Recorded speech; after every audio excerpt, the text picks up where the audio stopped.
Right, let's get into building your brand the right way. The one thing that any business cannot ignore if they want to grow past seven, eight, nine figures in today's day and age or more is the ability to generate attention and to grow a brand. In today's day and age, grabbing attention has a lot to do with the brand behind the company or the figure, right? And when I say brand, obviously you have to use content in order to build a brand. There's any social media platform, any online platform, you have to do content. So that set aside. For example, if you're running paid ads on any of the social platforms, Google, Meta, um, YouTube, whatever it might be, LinkedIn, but there isn't a brand behind those ads, automatically your ads are less likely to convert. On the flip side, if someone with a brand run those same exact ads, same exact copy, same exact VSL, same exact landing page, same exact marketing process and types of ads, they'll 100% of the time have better ad metrics and KPIs than the one without the brand. And a brand is like this invisible hand that is helping all aspects of your business, whether you know it or not. It's just hard to quantify. Now that we've established how important it is, let's get into the actual how.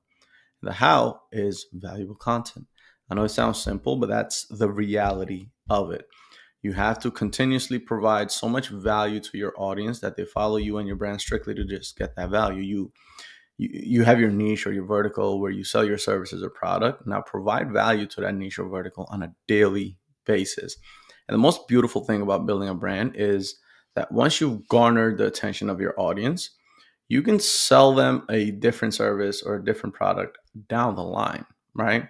Your audience now trusts your brand and know whatever you stick your name to will have the same effect your previous offers or your services had.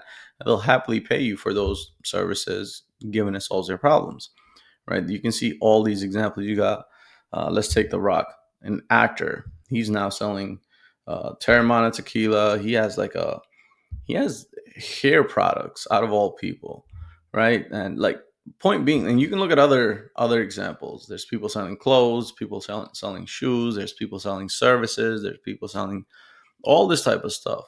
But it all comes from brand because once you've built that trust, right? It's easy for your audience to sort of be like, okay, this person was selling this, but now they're selling this. But I trust this last thing, and the last thing I purchased from them was good. This is probably as good, right? And the reason we go the approach by providing value is simple: noise, especially in the high ticket space, right? There's so much noise in the market. Everyone is claiming to be the best at the thing you want to be known the best for. Everyone is fighting for the same set of eyeballs. The bar to start an online business right now is so fucking low. There's people entering the interest industry on a daily basis at an alarming rate. Now, this is a good and a bad thing. Good, anyone can do it. No one has any excuses. Bad, anyone can do it. So, because of this insane level of noise, your prospect and your audience doesn't know which direction to go. But if you have a brand that provides value before ever asking for anything in return, you begin building trust before anyone ever applies to work with you or jumps on a sales call or anything like that. This is why it's so crucial for you to keep investing down the road to make it unreasonable that a few months or a few years from now, you don't have hundreds of thousands, if not millions of people to know about you and your solutions. Now, obviously, there's other ways of building a brand as well. Like I mentioned, entertainers, actors, and stuff. But this isn't for them. I'm more focused on the entrepreneurs of the new age looking to build long-term personal brand. Now, it's hard to get a large audience engaged unless you're consistently adding more value in your content. And the hardest thing to do as an entrepreneur is to communicate the value you deliver with your product or your service. Many founders know this, but they keep selling features of their products and services in their content. And the consequences of doing so is that you end up commoditized and compared to everyone else in the industry. Founders who don't take time to figure out how to communicate clearly their value, they'll remain broke. And what we do here is core belief. You build a core belief around your service or around your brand, and then you run with that. What do I believe in that makes me think that my offer or my service is valuable? What problems are you solving? How important is it for your ICP to get those problems solved? Why do they need these problems solved? Make a list of all the things you actually fucking believe in. And I want you to create a formula or a theory around a few of those variables or a few of those beliefs.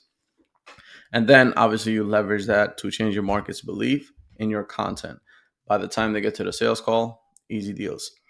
Next is communities. Lack of value is the number one. We're also going to talk about communities because recently communities have become big, especially to build a brand, right? So if you have an IG page, you have a following, but if you have a community, it's more engaged following, sort of, because they joined a second thing with your name on it, in addition to your IG page or your whatever Facebook, LinkedIn page, or your YouTube channel. But lack of value is the number one reason to make sure that your Facebook group or your Discord or your Slack, any of that, dies, right? So, one, posting content, share something insightful, a tweet, questions, valuable video, short paragraph about something that you're dealing with. The variability of your content helps with engagement. Number two, drive traffic to your community and grow your community. You can run paid ads to your community, right? You can track it by cost per sign up or cost per member. You can post some CTAs throughout the week into your content to join your community. Make sure your community is getting access to content that is only available in the community. Gives your audience more of a reason to actually join your community. Number three is accepting new leads in the community. After focusing on the main thing, which is providing value and growing your audience, your next focus is to go into your members' requests. All right. And that's more or less it on building a brand, content, value, build a community, and you're well on your way. Do that for a year, 2 years, 3 years. You'll definitely have a brand around one single vertical or niche. Hopefully, you got some value out of this one, and I'll see you on the next one. Peace.